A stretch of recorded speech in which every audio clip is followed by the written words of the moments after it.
মনগুৰি tech আসামলৈ তোমালোকক স্বাগতম জনাইছো। আজি তোমালোকৰ মাজলৈ মই new English reader 4 class 4 lesson number 4 Stephen Hawking the greatest scientist of the 21st century কি 21 শতিকাৰ এক মহান বৈজ্ঞানিক ষ্টিফেন হকিঙৰ বিষয়ে আমি কি কৰিম আলোচনা কৰিম। তোমালোকক মই ভিডিঅ'টো দুটা ভিডিঅ'ত মই হেক দিম। প্ৰথম ভিডিঅ'ত মই তোমাৰ আধাখিনি গল্প অসমীয়ালৈ অনুবাদ কৰি দিম। নেক্সটত তোমাৰ অনুবাদ কৰি দি পেলাই কি কৰিম, তোমালোকক মই ৱাৰ্ড মিনিংখিনিও লিখি দিম। চ' চাবা, তোমালোকে অলপ টান আছে, কিন্তু অলপ মানে ইয়াৰ পৰা আমি শিকিবলগীয়া কিছুমান কথাও আছে, অলপ ভালকে চাবা। কি কৈছে? ডিয়াৰ লাৰ্নাৰ্ছ, মৰমৰ শিক্ষাৰ্থীসকল, this is a biographical account of an extraordinary person. Learners মানে শিক্ষাৰ্থীসকল, বায়োগ্ৰাফি মানে কি আত্মজীৱনী, একাউণ্ট মানে বিৱৰণ, অফ এন এক্সট্ৰা অৰ্ডিনাৰী মানে কি অসাধাৰণ, পাৰ্চন মানে কি ব্যক্তি।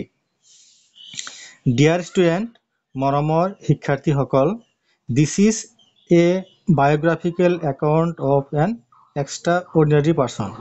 এইটো এটা অসাধাৰণ এজন ব্যক্তি আত্মজীৱনীমূলক গল্প। He is Stephen William Hawking. তেওঁ আছিল কি? তেওঁৱে হ'ল Stephen William Hawking. The most brilliant and almost completely paralyzed astrophysicist Stephen Hawking was one of the greatest scientists of the 21st century. The most brilliant মানে কি তোমাৰ কি তীক্ষ্ণ বুদ্ধি সম্পন্ন, চোকা বুদ্ধি সম্পন্ন।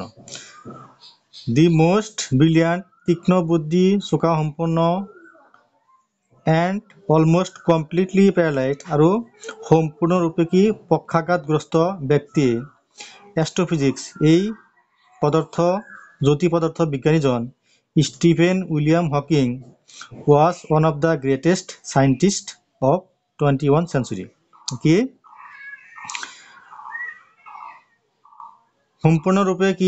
সম্পূৰ্ণৰূপে পক্ষাঘাতগ্ৰস্ত চোকা বুদ্ধি সম্পন্ন 21 শতিকাত এজন মহান বৈজ্ঞানিক আছিল।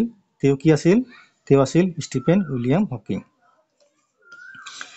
পেৰালাইজড মানে কি তোমালোকে চাবা যে কিছুমান ব্যক্তি কি আছে, এটা চাইড কি হয় মানে ওৱান অফ দ্য চাইড পেৰালাইজড মানে কি এটা চাইড কি শক্তি নাপায়, তাৰমানে কি তোমাৰ যিটো চাইডে পেৰালাইজড হৈ যায় কি সেইটো চাইডে কি ব্লাড চাৰ্কুলেশ্যন ৰক্ত চলাচল নকৰে, যাৰ কাৰণে কি হয় তোমাৰ সেইটো চাইড কি সম্পূৰ্ণৰূপে কি হয় অকামিলা হৈ পৰে, তাক কি কয় পেৰালাইজড বুলি কয়।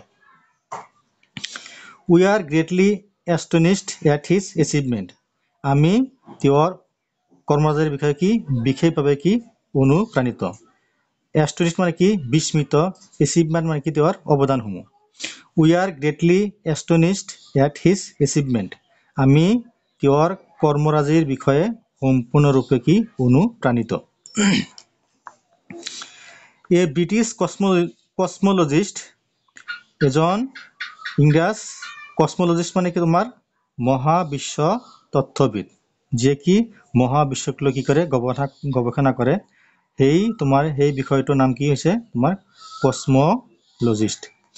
এ British cosmologist Stephen William Hawking was born in England on January 8, 1942।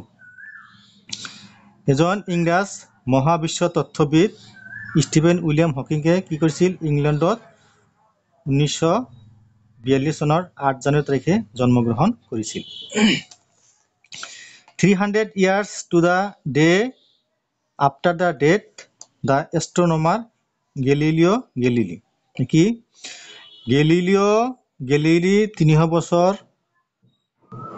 গেলিলিওৰ মৃত্যুৰ 300 বছৰ পিছত কি কৰিছিল তোমাৰ ষ্টিফেন উইলিয়াম হকিঙে জন্মগ্ৰহণ কৰিছিল। হি এটেণ্ড দ্য অক্সফৰ্ড ইউনিভাৰ্চিটি। তেওঁ অক্সফৰ্ড ইউনিভাৰ্চিটিত কি কৰিছিল যোগদান কৰিছিল। where য'ত he studied physics, য'ত কি তেওঁ পদাৰ্থ বিজ্ঞান বিষয়ত কি কৰিছিল অধ্যয়ন কৰিছিল। His father urged him to focus on medicine.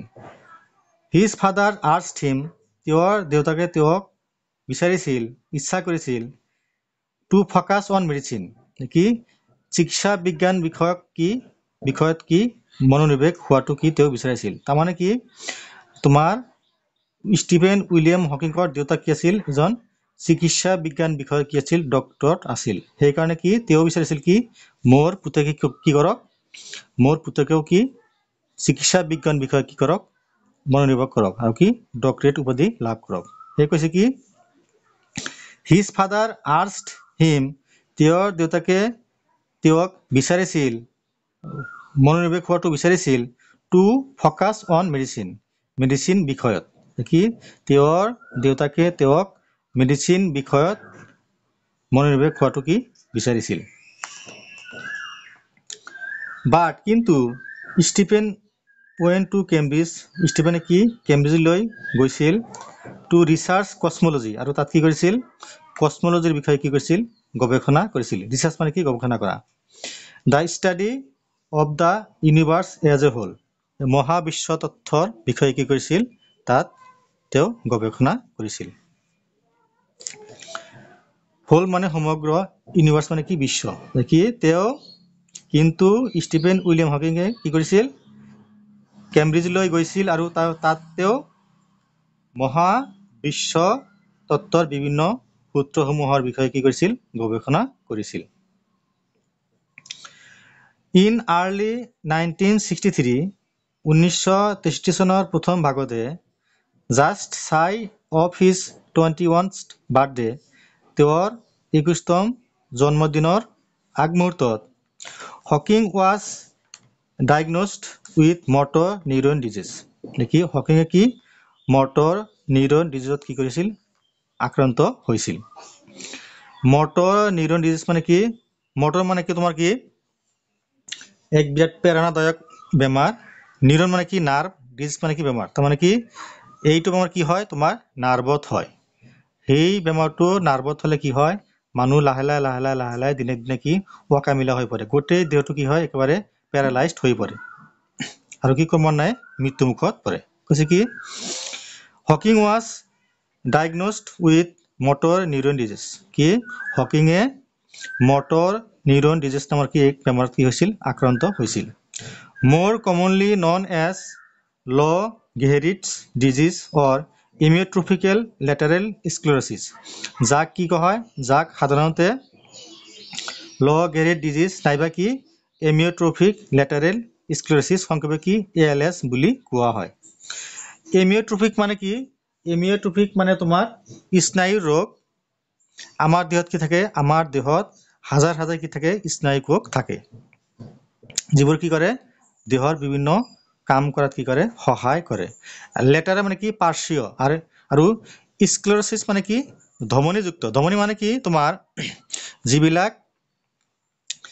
যিবিলাক ৰক্তবাহী নলীৰে কি হয় আমাৰ ৰক্ত চলাচল কৰে, তাক কি বুলি কোৱা হয় ধমনী বুলি কোৱা হয়। ধমনী কি কৰে, ধমনীয়ে তোমাৰ অক্সিজেনযুক্ত কি কৰে তেজ তোমাৰ কঢ়িয়াই লৈ ফুৰে। কৈছে কি যে more commonly known as low grade disease or amyotrophic lateral disease, যাক সাধাৰণতে কি বুলি কোৱা হয় low grade disease নাইবা amyotrophic lateral sclerosis সংক্ষেপে কি ALS বেমাৰ বুলি কোৱা হয়। He was not expected to live more than 2 years. Expected মানে কি আশা কৰা। He was not expected to live more than 2 years. কি তেওঁ 2 বছৰৰ বেছি সময় জীয়াই থকাৰ কি আশা নাছিল। Completing his doctorate did not appear likely.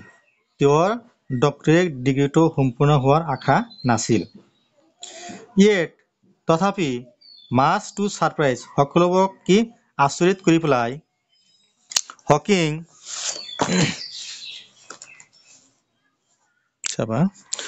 Hawking defied the অৰ্ডাৰ্ছ, সকলোবোৰ কি মতভেদ কি কৰিছিল তেওঁ অস্বীকাৰ কৰিছিল।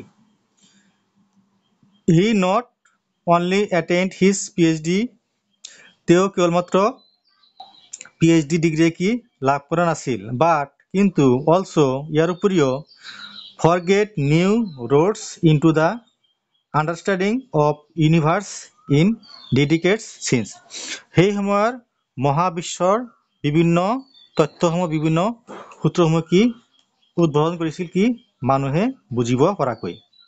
কি তেওঁ কেৱল মাত্ৰ PhD ডিগ্ৰীয়ে লাভ কৰা নাছিল, সেই সময়ত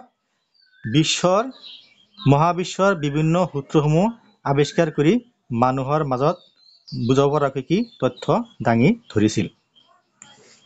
ফাইনেলি অৱশেষত দি ডিজিজ স্প্ৰেড মানে কি সিঁচৰিত হোৱা, ডিজিজ মানে কি বেমাৰ, ফাইনেলি দ্য ডিজিজ স্প্ৰেড অৱশেষত কি সেই বেমাৰটো কি সিঁচৰিত হৈ পৰিছিল। কি বেমাৰ? Motor neuron disease. Hawking became less mobile, mobile মানে কি লৰচৰ কৰা, হকিং বিকাম লেছ মোবাইল, হকিঙে কি লৰচৰ কৰাৰ কি ক্ষমতা হেৰুৱাই পেলাইছিল। He had to confine himself to a wheelchair, he had to confine তেওঁ নিজকে স্থিৰ কৰিছিল, himself to a wheelchair এটা হুইল চেয়াৰত, তেওঁ হুইল চেয়াৰত বহি পেলাই কি বিভিন্ন কাম কৰাৰ কাৰণে বাধ্য হ'ব লগা হৈছিল। হিজ টকিং অলছো গ্ৰিউ মোৰ চেলেঞ্জিং, তেওঁ কথা বতৰাবোৰ কোৱাৰ কাৰণে কি বৰ অস্বস্তি অনুভৱ কৰিছিল। হিজ টকিং তেওঁৰ মাত কথাবোৰ তেওঁৰ কথা বতৰাবোৰ অলছো গ্ৰিউ মোৰ চেলেঞ্জিং, তেওঁৰ কথা বতৰাবোৰ কোৱাৰ কাৰণেও কি তেওঁ বৰ অসুবিধাত পৰিছিল। ইন 1985 1985 চনত N emergency tracheotomy cost his total loss of speech, trachea মানে কি শ্বাসনলী, যিটো নলীৰে কি কৰোঁ আমি উশাহ নিশাহ লওঁ তাক কি কয় ট্ৰেকিয়া বুলি কয়। ট্ৰেকিঅটমি মানে কি ট্ৰেকিঅটমি, সেই ট্ৰেকিয়াত সেই শ্বাসনলীৰ যদি বেমাৰ হয় তাক কি কয় ট্ৰেকিঅটমি বুলি কয়। কৈছে কি ইন 1985 1985 চনত এন ইমাৰ্জেঞ্চি ট্ৰেকিঅটমি আকস্মিকভাৱে শ্বাসনলীত হোৱা বেমাৰৰ কাৰণে কষ্ট his total loss of speech, তেওঁৰ কথা বতৰাবোৰ কি সম্পূৰ্ণৰূপে কি হেৰুৱাই পেলাইছিল। কি 1985 চনত হঠাতে তেওঁৰ শ্বাসনলীত হোৱা বেমাৰৰ কাৰণে তেওঁৰ কথা বতৰাবোৰ কি একেবাৰে হেৰুৱাই পেলাইছিল।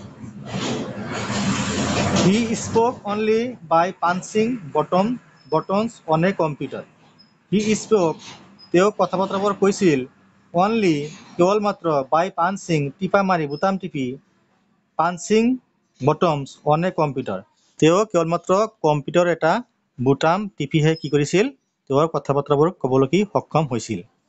হুইচ যিটোৱে স্পীক্স ফৰ হিম এ মেচিন, যিটোৱে তেওঁ কি এটা মেচিনৰ নিচিনা কি কৰিছিল কাম কৰিছিল।